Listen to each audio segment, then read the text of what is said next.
Hi, my name is Chris. I'm a maintenance technician at Garden State Koi, and today we're going to show you how to do a spring clean out.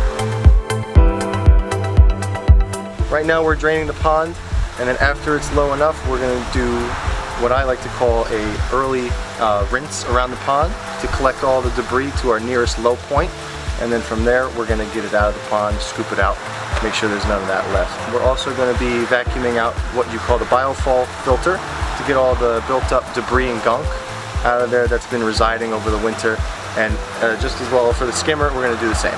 So one of the most important things about a drain and clean is seeing how much of the old water we can preserve. This water is actually pretty clean, so we're going to look to save a lot of it, and it's going to help us in the long run with refilling and cleaning the pond.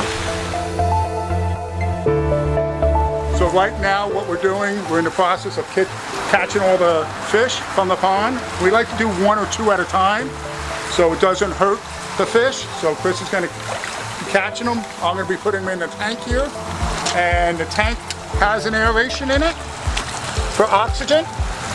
Once we get all the fish in here, we'll cover it with a cover net to make sure no fish jump out. And a lot of times what we want to do, obviously, is get the water down as low as possible so we don't stress the fish out. Like pretty much about now, we're probably going to have to drain a little bit more water out to get the last of these fish. Chris, here's the sock net.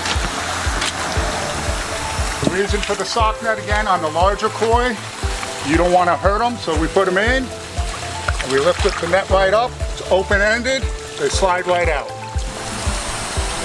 Chris is keeping the net nice and straight to keep the fish nice and straight.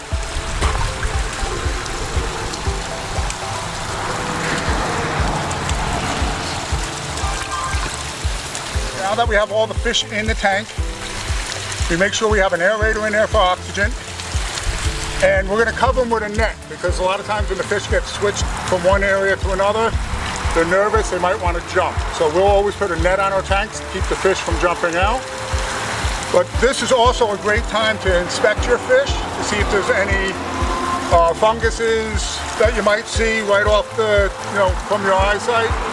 But this is the time to check your fish for their health if you anything noticeable. So as you can see, we have the pond mostly drained, all the fish are out. We're going to do what I like to call a dirty rinse, which is basically taking the last little bit of this clean water that we aren't able to save, and I'm going to go around the edges with a high pressure pump and just wash a lot of this gunk down into this center point here. It'll make it easier to collect, and it'll make our job at power washing and rinsing our final rinse a lot easier.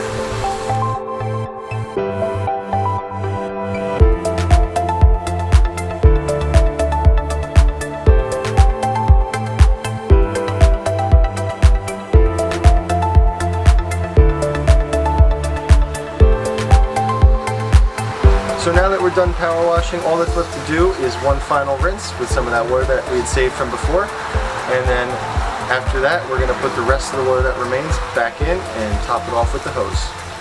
So we're just about finished up, just filling up the pond, getting that last little bit of water up, and then everything's put back together. It'll all be good to run. On that note, thanks guys for watching, and we'll see you next time.